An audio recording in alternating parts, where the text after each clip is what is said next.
Mesdames et messieurs, bonsoir. Merci d'avoir choisi RTI1 à la une de ce 20h. Le secrétaire d'État du Saint-Siège séjourne en Côte d'Ivoire. Il a été reçu par le président Alassane Ouattara. Le cardinal Pietro Parolin et le chef de l'État ont évoqué notamment la réconciliation, la cohésion, le développement. Le secrétaire d'État du Vatican salue les progrès réalisés en Côte d'Ivoire. Le vice-président ivoirien Temoko Meïlie Koné vient d'avoir une séance de travail avec la sous-secrétaire générale adjointe des Nations Unies et coordonnatrice mondiale du mouvement SOL, mouvement engagé contre la malnutrition. Il regroupe 54 pays. La devise est connue, améliorer la nutrition en fait des priorités nationales. Après l'Inde, la Côte d'Ivoire accueille le 9 mai prochain la COP 15, la 15e conférence des parties de la Convention des Nations Unies sur la lutte contre la désertification et la sécheresse. Le sujet est évoqué dans le dossier BDC de ce 20h. Quelles solutions durables envisager face à la dégradation des sols, notamment en Côte d'Ivoire? Le Premier ministre hongrois freine le projet d'embargo européen sur le pétrole russe. Pour Viktor Orban, la proposition de la Commission européenne d'interdire les achats de produits pétroliers à la Russie porte atteinte à l'unité de l'Union européenne. Soyez les bienvenus sur RTI1. Le secrétaire d'État du Saint-Siège est en visite en Côte d'Ivoire pour 72 heures. Le cardinal Pietro Parolin vient d'être reçu par le président Alassane Ouattara. Ils ont évoqué, entre autres sujets, la réconciliation, la cohésion, le développement. Le secrétaire d'État du Vatican salue les progrès réalisés dans notre pays pour consolider la paix. Il est arrivé hier en Côte d'Ivoire. Viviane Aimé.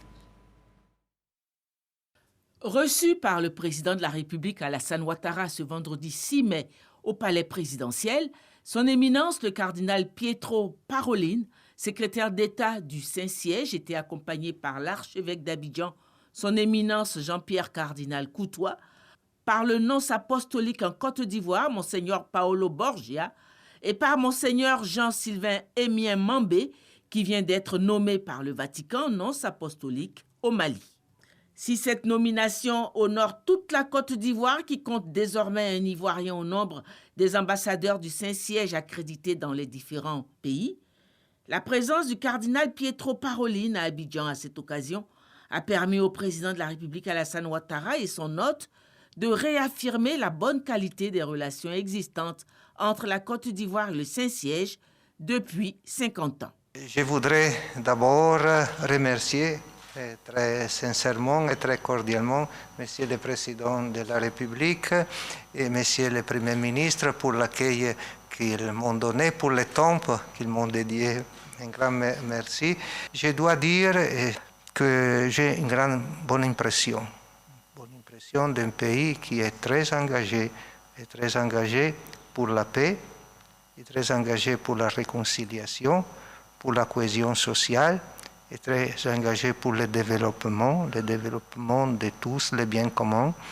Et vous savez que ça, ce sont des thèmes qui sont très, très importants pour le Saint-Siège. Le Saint-Siège existe, la diplomatie de Saint-Siège existe pour cette finalité. Et alors, on peut vraiment continuer cette collaboration qui dure depuis 50 ans, parce que nous célébrons aussi dans ce moment l'anniversaire, le 50e anniversaire des relations diplomatiques, continuer dans ce sens-là. Collaborer au niveau du Saint-Siège à travers l'annonciature apostolique et l'ambassade de la Côte d'Ivoire à Rome, à travers l'Église locale qui est toujours disposée à donner et à offrir ses moyens, ses ressources aussi pour le bien du pays et pour, disons, des finalités spirituelles et matérielles du développement.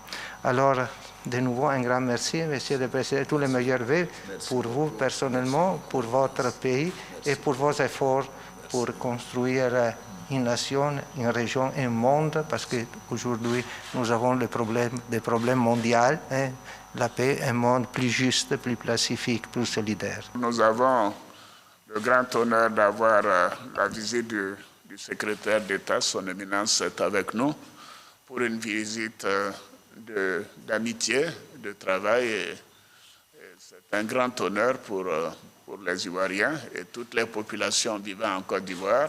Nous avons fait un large tour d'horizon parlant de la Côte d'Ivoire, des progrès que nous avons pu réaliser pour consolider la paix, et également bien sûr la situation de cohésion, de réconciliation dans notre pays.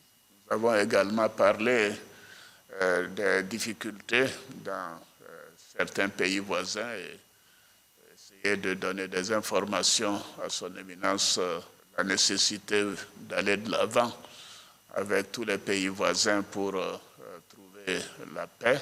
Bien évidemment, nous avons évoqué les questions internationales.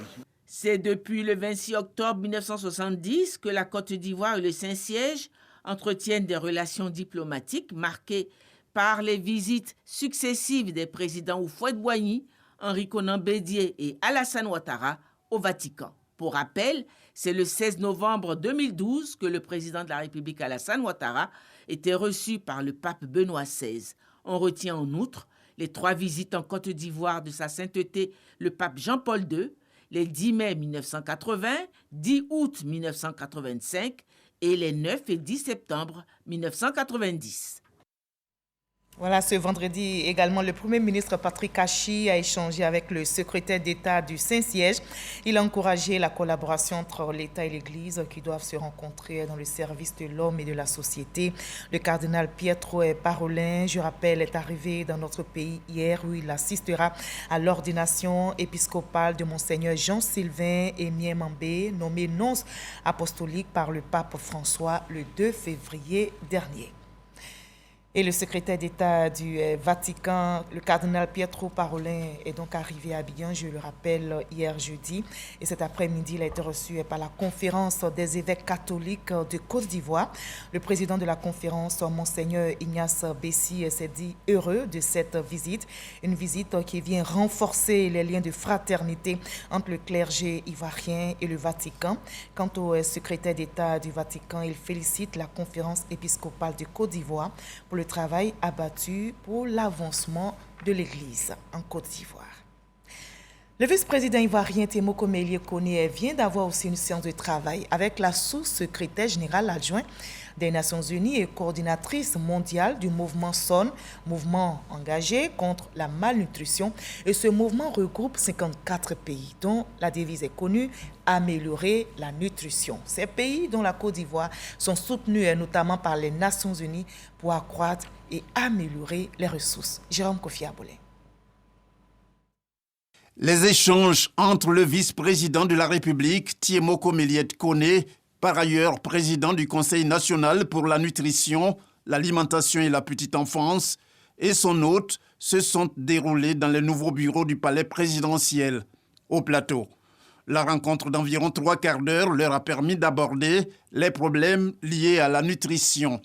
À cet effet, la coordonnatrice mondiale du mouvement SAN a indiqué être rassurée quant à la politique menée par la Côte d'Ivoire pour éradiquer le phénomène de la malnutrition. La Côte d'Ivoire veut être un pays leader, non seulement dans la lutte, quand il s'agit de la lutte pour la nutrition, non pas pour remplir le ventre, mais il faut aussi nourrir le corps et permettre à l'alimentation de développer les sens cognitifs.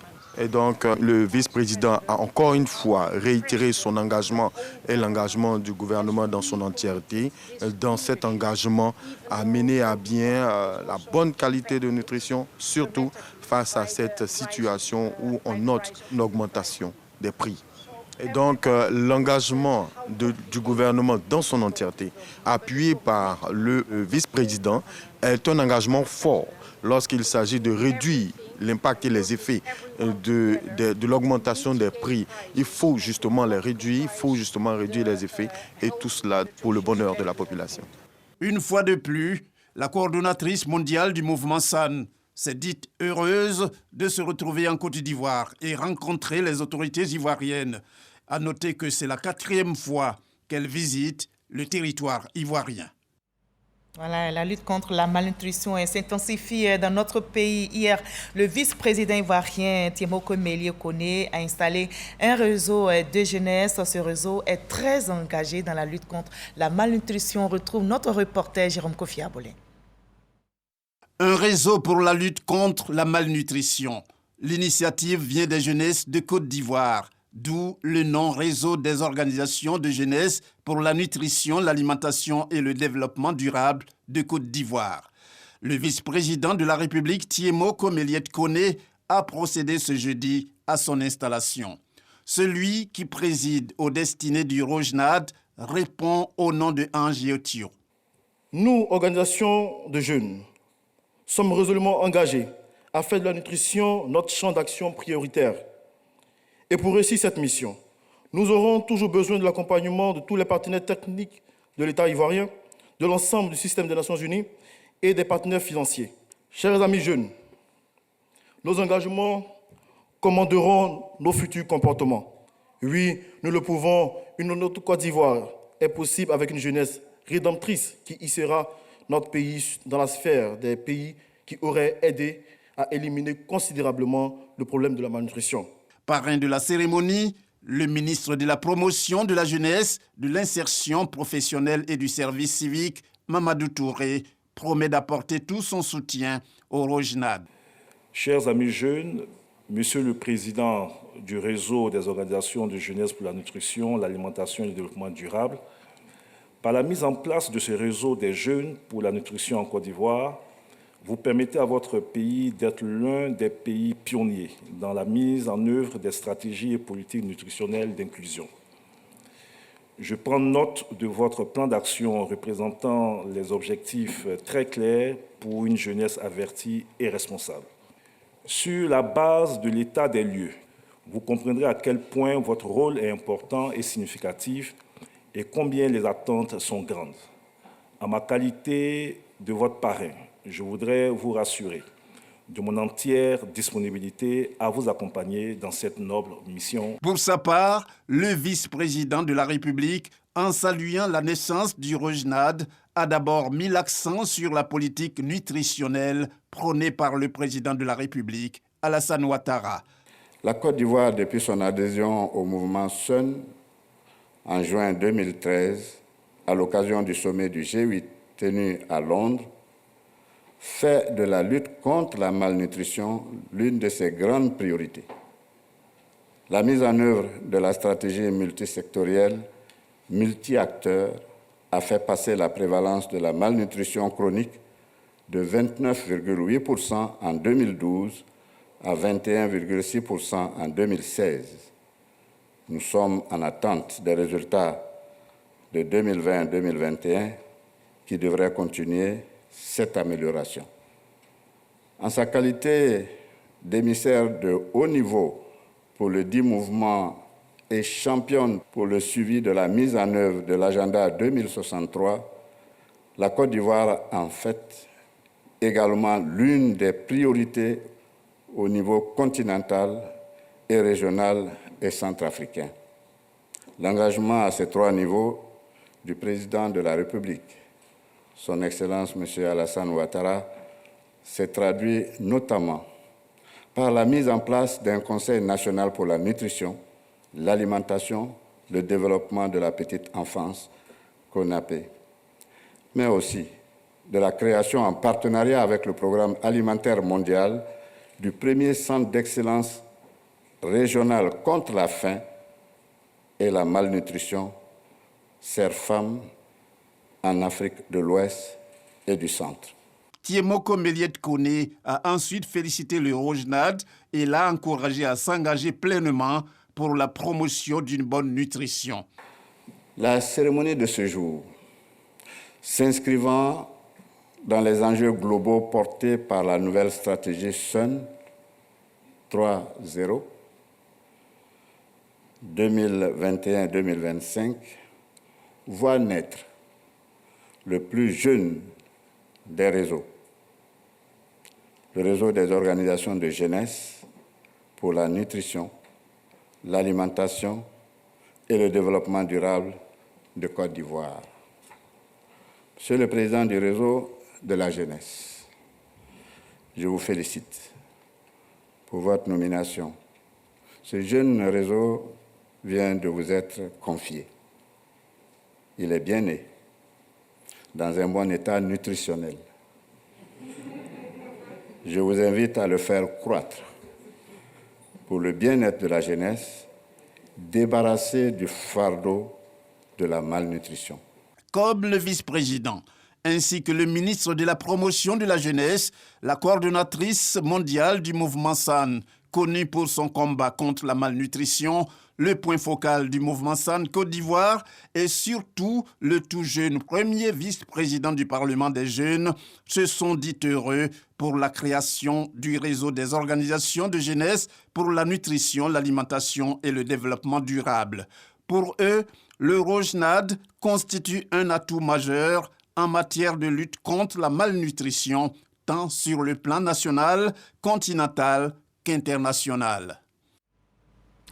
Notez que c'est un projet de loi qui va permettre au secteur de l'enseignement technique et de la formation professionnelle de répondre aux exigences du moment, à savoir offrir un apprentissage de qualité et assurer l'employabilité. Le projet de loi d'orientation et de l'enseignement et de la formation technique et professionnelle a été adopté à l'unanimité par les députés, membres de la Commission des affaires sociales et culturelles. Le texte a été présenté par le ministre Kofi Nguessan. Reportage Konaté Moussa. Vétusté des infrastructures, équipements non adaptés, inadéquation formation et réalité professionnelle, faible employabilité des apprenants. Autant de problèmes dans l'enseignement technique et la formation professionnelle que l'État de Côte d'Ivoire veut résoudre. Le projet de loi d'orientation de l'enseignement et la formation technique et professionnelle vient donc pallier ces difficultés. Il va permettre au secteur de répondre aux défis actuels de l'industrialisation et de la digitalisation. Il s'agit de former les jeunes au métier, de les former de façon efficace avec des équipements renouvelés, dans de bonnes conditions. L'objectif de la loi, c'est aussi de permettre la synergie avec le secteur privé, de faire en sorte aussi que le mode de gouvernance de notre ordre d'enseignement change et que le secteur privé puisse avoir une place de choix dans la gouvernance de nos établissements. D'importantes réformes sont engagées par le gouvernement ivoirien en vue d'accroître les performances de l'enseignement technique et la formation professionnelle. On note la réhabilitation des établissements, la révision des programmes d'apprentissage, la construction de nouveaux lycées techniques, l'installation des garages-écoles, dont le premier site dans la commune d'Aboubou. Le garage école va permettre aux élèves d'être formés au métier de la mécanique, de la mécatronique, c'est-à-dire la mécanique, l'électronique et tous les métiers connexes à l'automobile. Parce que les moteurs ont changé de type, les moteurs sont de plus en plus sophistiqués et nous allons pouvoir former dans les garages écoles ces jeunes, mais renforcer les capacités des maîtres artisans afin qu'eux, ils sortent du secteur informel, s'installent avec des équipements nouveaux qui leur permettent aujourd'hui de former aussi à leur tour d'autres jeunes. Le projet de loi d'orientation de l'enseignement et la formation technique et professionnelle est adopté à l'unanimité par les députés, membres de la Commission des affaires sociales et culturelles. Là, je vous conduis à présent dans les locaux du CESEC où le président de cette institution, Eugène Aka Awele, et les conseillers économiques, sociaux, environnementaux et culturels ont eu une séance de travail. Cette plénière a permis aux commissions permanentes et à la commission ad hoc de présenter le catalogue des thématiques et le projet du plan stratégique de la mandature 2022-2026. Michel Digré. Après la mise en mission des commissions permanentes et de la commission ad hoc, lors de la séance plénière en avril dernier, le président du CESEC, Eugène Aka Awele, et les conseillers économiques et sociaux, environnementaux et culturels ont passé au peigne fin les thématiques suggérées et ont examiné le projet du plan stratégique de la mandature 2022-2026. Après observation, le projet du plan stratégique de la mandature 2022-2026 est adopté par l'ensemble des conseillers.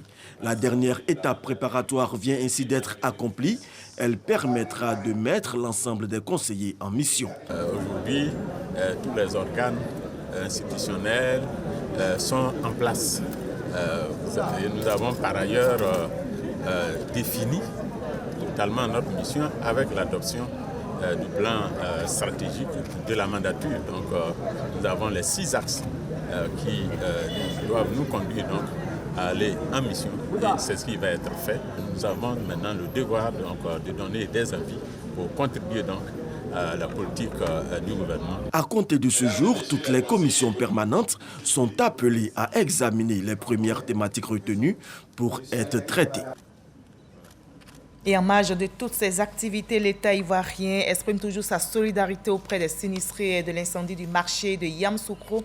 On se souvient, le 24 avril dernier, le grand marché de la capitale politique ivoirienne avait été ravagé par un incendie survenu aux environs de 4 heures du matin. Le Premier ministre Patrick Achi, au nom du président de la République, vient de soulager ces commerçants sinistrés en leur offrant la somme de 20 millions de francs CFA. Le don leur a été remis par le ministre Souleymane Dirasouba. Le ministre de l'Économie et des Finances et la directrice des opérations de la Banque mondiale pour la Côte d'Ivoire ont signé cet après-midi même 3 accords de financement pour les projets.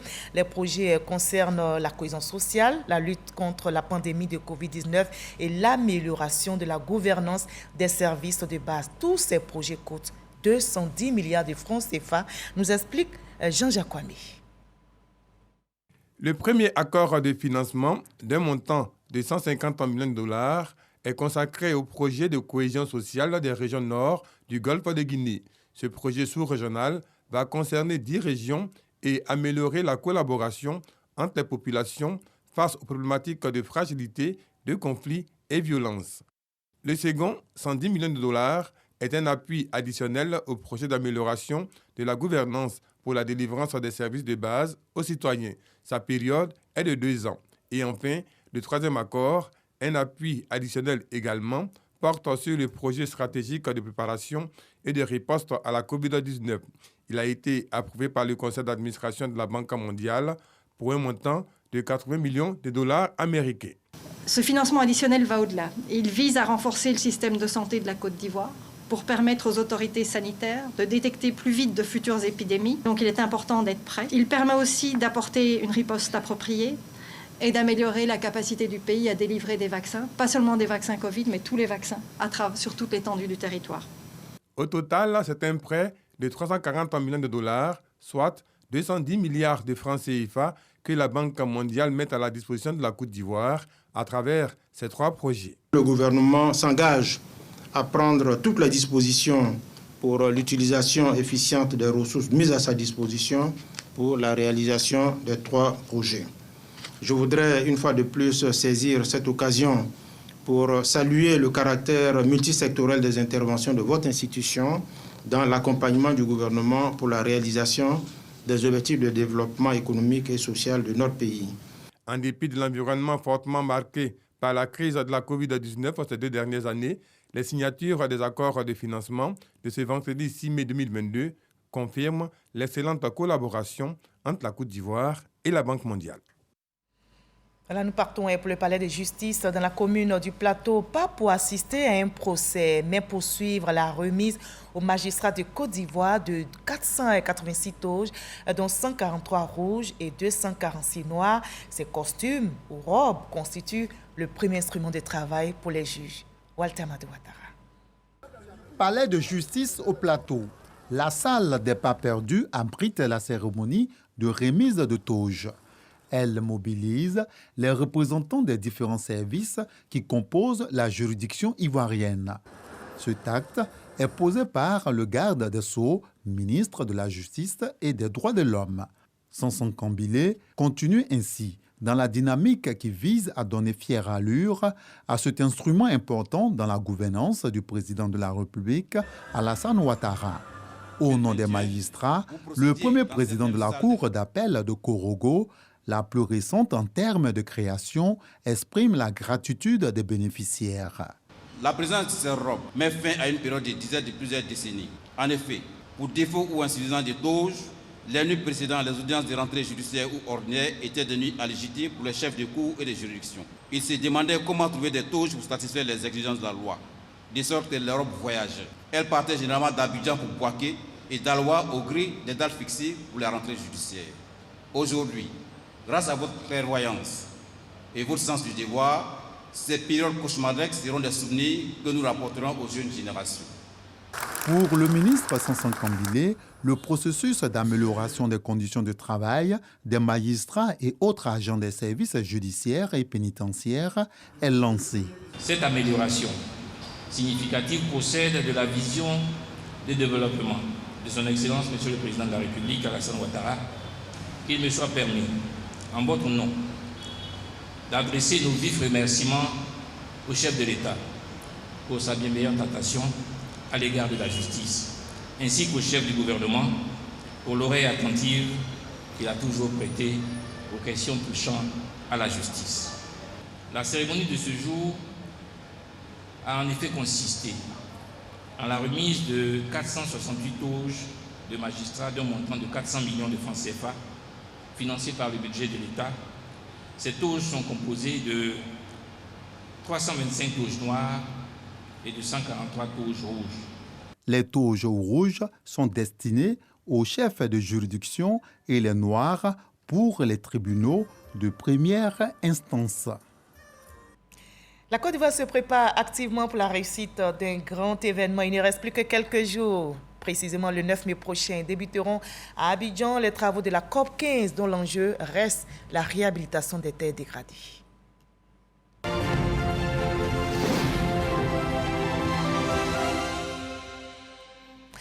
La Côte d'Ivoire accueille donc la COP 15, la 15e conférence des parties de la Convention des Nations Unies sur la lutte contre la désertification et la sécheresse. Terre, vie, héritage, de la rareté à la prospérité. Les débats s'annoncent donc enrichissants. L'enjeu est la réhabilitation des terres dégradées.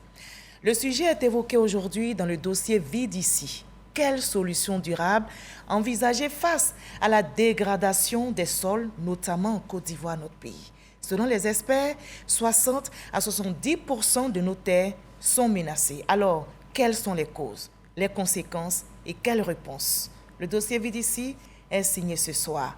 Grace Kando, Franck Wadio.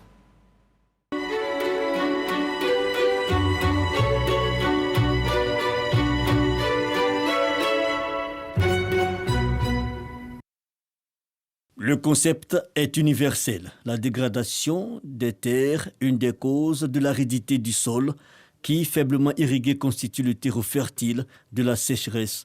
Depuis plusieurs années, l'Afrique est touchée. Au Sénégal, par exemple, en 2017, selon le comité interétat de la lutte contre la sécheresse au Sahel, sur les 3,8 millions d'hectares de terres arables, 2,4 millions d'hectares sont dégradés. En Côte d'Ivoire, la notion de dégradation du sol n'est pas étrangère au lexique des experts. La dégradation provoque ou bien entraîne la désertification. Qui dit dégradation dit destruction, souvent la texture des sols, destruction physico-chimique, ça peut être aussi destruction d'origine anthropique, c'est-à-dire l'homme qui est à l'origine de la destruction ou bien de l'avancée du désert. Les sols en Côte d'Ivoire dégradés entre 60 et 70%.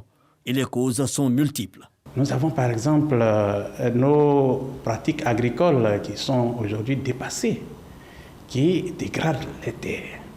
Nous avons par exemple l'extraction minière, surtout l'orpaillage clandestin. Donc les facteurs sont légion. L'expansion même des villes entraîne la déforestation et donc la dégradation des terres. Orpaillage, pression démographique ajoutée au dérèglement climatique, il y a beaucoup à faire, surtout dans le secteur agricole. Banlieue d'Abidjan, plusieurs champs de maraîchers exploités à qui mieux. Ici, on tente de faire pousser un peu de tout. Les fertilisants ont droit de cité et sont disponibles au plus offrant. Moi, je vais vendre pour moi vite, pas comme les autres. Ça dépend comment je vais utiliser. Si je vais vendre ça vite. De l'engrais chimique jugé plus efficace pour les plantes, mais pas forcément pour la durabilité du sol. Ces engrais, à la vérité, perturbent la flore microbienne et par extension les eaux, responsables de la fertilité des sols. Il y a cependant une alternative bien connue de ces exploitants. Engrais chimique, quand on ne met pas trop, comme un demi, la plante que vous voyez comme ça, là, on prend comme pour 1000 francs. 1000 francs, on attache ça, 1 kg 500. Produit là, ce coco là. Quel coco? C'est un coco de poulet là. C'est ça tu mets avec engrais, c'est fini. Tu pompes avec un médicament D10 là, c'est fini. Tout ça va devenir comme ça. Ça va lever jusqu'à la fin. L'engrais organique fait du compost des déchets organiques tels la bouse de vache ou la crotte de volaille pourrait être un palliatif. L'engrais organique, c'est en fait la solution idoine pour l'agriculture durable, pour arrêter la dégradation des terres, pour stopper en un mot la désertification en Côte d'Ivoire. Les engrais bio ne coûtent pas cher et peuvent être faits à tout moment. Et aussi, leur avantage, c'est qu'ils n'empoisonnent pas ni le sol, ni les produits que nous consommons. Gérer efficacement le sol, il y a aussi des méthodes efficaces telles le hors-sol. La qualité est plus garantie parce que n'étant pas en contact avec le sol, on n'a pas d'apport d'engrais minéral, on n'a pas de contamination avec les insectes qui sont autour, même les nématodes qui sont souvent dans la terre qu'il faut traiter avec d'autres produits. Nous préconisons la culture au sol pour pouvoir produire nos tomates, nos vivriers, pour compenser un peu les cultures chimiques. La Côte d'Ivoire, en mars 1997, a intégré la Convention des Nations Unies sur la lutte contre la désertification. Et ce mécanisme a impliqué l'ensemble des pays menacés par le phénomène. Au niveau national, il y a des initiatives pour implémenter les bonnes pratiques de gestion du sol. Nous envisageons plusieurs solutions, notamment la mise en place d'espèces à croissance rapide qui ont cette caractéristique de fertiliser les sols. Nous prenons comme exemple l'acacia majum. Cela va se faire dans bien des régions pour pouvoir permettre aux populations de restaurer leur sol. Le Fonds des Nations Unies pour l'environnement, en accompagnant les initiatives depuis 2016, veut freiner les migrations des populations liées à la perte de terres touchées par la dégradation du sol. Cette conférence des parties 15 à Abidjan sera l'occasion de partager les expériences. Au cours de cette rencontre, nous allons proposer des solutions et le Conseil économique et social, qui est un acteur majeur de cette COP, va également proposer des solutions. Et ces solutions seront, vous voulez, de façon consensuelle, parce que toutes les parties prenantes sont représentées au sein du Conseil économique, social, environnemental et culturel. Et les idées qui seront émises au cours de cette COP seront des idées un peu salvatrices de la protection non seulement de l'environnement, mais pour aussi stopper l'avancée de la désertification en Côte d'Ivoire. La Côte d'Ivoire dispose aujourd'hui d'une surface forestière de 3 millions d'hectares. Le défi de la récupération et de la gestion durable des terres et de la conservation du stock de carbone est une impérieuse nécessité. Dans cette optique, le pays a lancé en 2016 une plateforme de gestion durable des terres et de l'eau. La dégradation des sols, quelle solution est pour une gestion durable? C'était le dossier Vide ici, réalisé pour vous par Franck Quadio et Grace Kando. Et je rappelle que les travaux de la COP 15 démarrent le 9 mai prochain à Abidjan. Je vous conduis à présent dans le nord ivoirien, pas très loin de la frontière malienne. Se trouve Bafonon, un village qui lutte contre les effets de la chute de la pluviométrie. Les paysans racontent que le changement climatique rend la vie difficile et beaucoup d'enfants tombent malades du fait de l'absence d'éléments nutritifs dans les aliments produits. Aujourd'hui, les femmes tentent tant bien que mal de changer la donne, dit l'enseigne Bakayoko.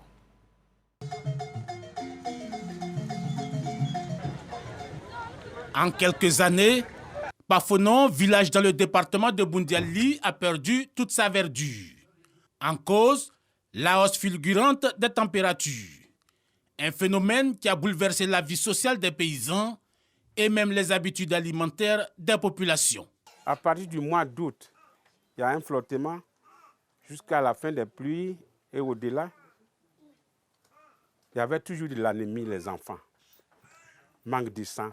La jeune dame que vous avez vue là, tout ça. En ce moment, elle, à son niveau, grossesse même, c'était un problème pour elle. Celle enceinte, elle n'arrive même pas pour l'accouchement, c'est un problème. Elle est malnutrie. Parmi les principaux impacts de ce changement climatique, la modification des rendements agricoles. La baisse drastique de la pluviométrie a considérablement appauvri les sols arables. Ici, c'est toujours sec. Il n'y a pas l'eau ici. Mais là-bas, il y avait le puits, mais l'eau de puits, là, c'est fini. Il n'y a pas l'eau encore. Nous, on a besoin de l'eau. Mais grâce à l'appui des bailleurs de fonds, ces femmes réunies en groupement coopératif tentent de faire face à la situation. C'est à partir de ce forage que les agricultrices recueillent de l'eau qui sert à irriguer le potager. Elles nourrissent les maraîchers avec des arrosoirs. Nous sommes dans un milieu où les saisons sèches sont en général beaucoup plus longues, où les femmes, quand elles produisent des cultures maraîchères, elles sont vraiment confrontées à la question de l'eau. Mais à travers la mise en place des fourrages, des systèmes d'irrigation, les femmes, elles produisent maintenant en contre-saison.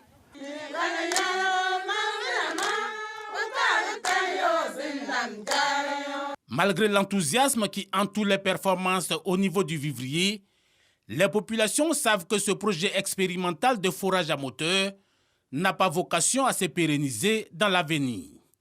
Les coûts liés aux facteurs de production sont de plus en plus insupportables. Les paysans misent sur d'autres dispositifs de fertilisation des sols. C'est un compost qu'on a fait ici là. Mais ça là, ça n'a pas encore duré, ça fait une semaine. Mais l'autre là, ça fait 2 mois déjà. Ça là, c'est prêt à arriver. Mais ça là, ça reste 1 mois. Mais nous avons un moyen de fabriquer ça ici même.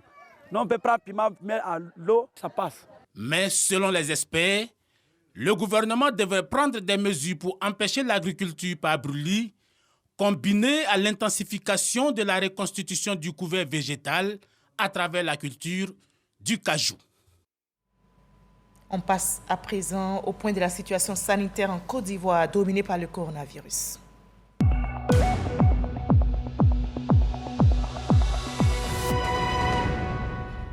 Ce vendredi 6 mai, notre pays enregistre 2 nouveaux cas de Covid-19 sur 799 échantillons prélevés, soit 0,2% de cas positifs, 8 nouvelles guérisons et 0 décès. À la date du 6 mai 2022, la Côte d'Ivoire compte donc 81 970 cas confirmés, dont 81 150 personnes guéries, 799 décès au total et 12 cas actifs. Faisons-nous tous vacciner contre le coronavirus. Les élections locales de 2023 relancent le débat sur la représentativité des femmes dans les instances de décision. Eh bien, pour bien faire les choses, ONU Femmes et le NDI, en présence de la Commission électorale indépendante et du ministère de la Famille, de la Femme et de l'Enfant, mènent des consultations sur l'arrimage du code électoral avec la loi sur le quota. La ministre Nassene Touré prend part aux travaux à Yamoussoukro, Kader Sogodoro. La promotion des droits politiques des femmes, une réalité constitutionnelle depuis 2016 en Côte d'Ivoire. Pour parfaire les choses, la loi numéro 2019-870 du 14 octobre 2019, en son article 3, institue un quota de 30% de femmes sur la liste des candidats des partis ou groupements politiques lors des élections législatives, sénatoriales, régionales et municipales. L'alternance de sexe devient une exigence. L'élection législative de mars 2021 viendra rappeler à tous que beaucoup reste à faire dans l'application de la loi. Tenez, 33 femmes sur 255 députés, un taux de 12,91%. Le gap est énorme. À l'initiative de ONU Femmes et du NDI, une consultation en vue de l'arrimage de la loi sur le quota avec le code électoral se tient à Yamoussoukro. Présente à l'ouverture des consultations, la ministre de la Femme, de la Famille et de l'Enfant, Nassene Touré, affiche l'importance des travaux. La question qui nous réunit aujourd'hui est essentielle car elle porte sur la promotion des droits politiques des femmes dans notre pays. Il s'agit d'une question fondamentale à laquelle le président de la République, son Excellence M. Alassane Ouattara, accorde la plus grande attention. Cet engagement se confirme dans la Constitution du 8 novembre 2016 qui consacre le principe d'égalité des sexes et d'égalité des chances entre les hommes et les femmes. Ces consultations sur le quota des femmes élues enregistrent la participation de la Commission électorale indépendante CEI.